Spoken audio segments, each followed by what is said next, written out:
I'd always wanted to visit Melbourne. It was where my husband Danny was born before he moved to the States. He was excited to bring our son, Eli, with and show him around. All of his old stomping ground is how he put it. I'd never seen him this excited. The first few days were great. We visited his old street, met some of his friends. It was nice, you know. It wasn't until that fourth day when we first saw him. Danny was chatting with one of his friends and introducing them to Eli. I was standing outside when I first noticed a strange man looking across the street towards us, staring at me. It caught me a bit off guard, so I went back into the house, figuring it was just some drunk homeless man. Over the rest of the week, I started to notice him more often, standing across the street wherever we went, watching from windows or balconies once he was squatted in a trash bin, blinking rapidly. I wanted to tell Danny, but I knew he would just brush it off, so I said nothing. It was June 21st, a Thursday. I can't forget it.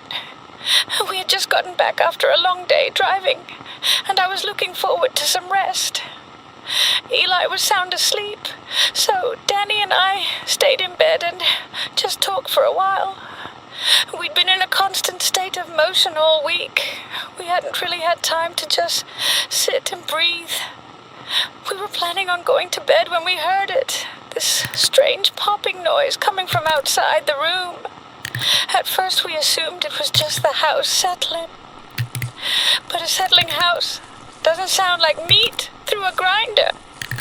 It seeped into the room, this sound of wet, tearing meat that didn't sound like anything I'd ever heard before. I could feel my blood going cold. The popping noise grew louder, becoming more akin to snapping or cracking sticks. Danny looked at me. I could see the fear in his eyes, but despite that, he told me to wait there. He'd go check it out, he said. I told him he was an idiot, but he went anyway, had to go be the big hero. As soon as he vanished past the door, the sounds stopped. All at once the house was silent. I don't know if you know what true silence is. It's not the quieting of sound, but the lack of it. Nothing made noise, except the sound of my own heartbeat throbbing in my ears. I had to go look to make sure he was okay. Eli's room was connected to ours, and I knew he should be safe so long as he stayed there. So I went after Danny, and what I saw...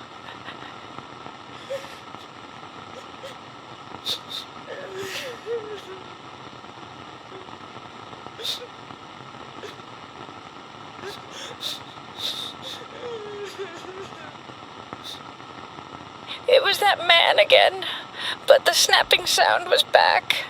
His limbs, they grew. Not like elongating or stretching, but snapped in places. He was making more elbows, his legs breaking in different directions to make room for more knees. He held Danny in his arms, his mouth pressed to his forehead like some mock of a kiss. Then the sucking started, the sound. I still hear it, like thick, wet meat being pulled through a small hole. Danny's skin began to move, crawling up his body and toward that thing's mouth. It looked as if his flesh was melting, getting drunk up by whatever that thing was. Danny, he began to shrivel up, his skin pulled up and into that thing until all that was left of him was a pile of bones, and insides collapsing on the floor. My husband, a man I had known for years, was nothing but a pile at its feet. Then it hunched over his remains, and its mouth opened wide, with that same sound of cracking bone and stretching flesh. It began to eat him, shoveling the pile into its mouth like a starved animal. And all the while, it watched me. Its eyes are nothing more than a pair of lightless windows. But they weren't empty. No, I saw the mirth in its devouring of Danny. It wanted me to watch, and I found that I couldn't walk away. I couldn't look away, just stand there as it gorged itself. When it was done, there was nothing left of Danny, not even a stain on the floor. It licked it up. Nothing remained of my husband as it stood up and smiled at me like it won some sick game. I screamed then. It pounced on me and there was darkness. I thought I was dead, but realized I couldn't be if I was thinking that. The sound of squirming flesh returned in a chorus as my awareness returned and I opened my eyes to something.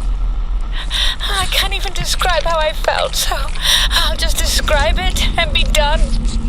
There was a large pit, surrounded by the swaying forms of countless women, all holding the hands of small children. They stared down into the pit, eyes distant as one by one they slowly stepped off the edge and into what waited below. Deep down into the darkness of that pit lay a writhing mass of flesh, roiling in its own immense girth as each body sunk into its mass and joining with it. It danced and bubbled and burst like some sick imitation of a wave. That's when I noticed the hands pushing from beneath the mass, trying to claw its way out. Countless hands pushing from inside the thing as it moved with a combined force. I looked up across the pit and saw him again, smiling that fucking smirk he had before. It was then I realized what I was looking at, as if the answer just carved its way into my mind. Spiders birth their young from egg sacs. This writhing mass of flesh, molded by the bodies of mothers and their children. It was his. A countless horde of creatures, just like the thing that erased my Danny. And it wanted me to join. I don't know how I got back, or how I can even begin to explain it to Eli. But you wanted my story, and now you have it.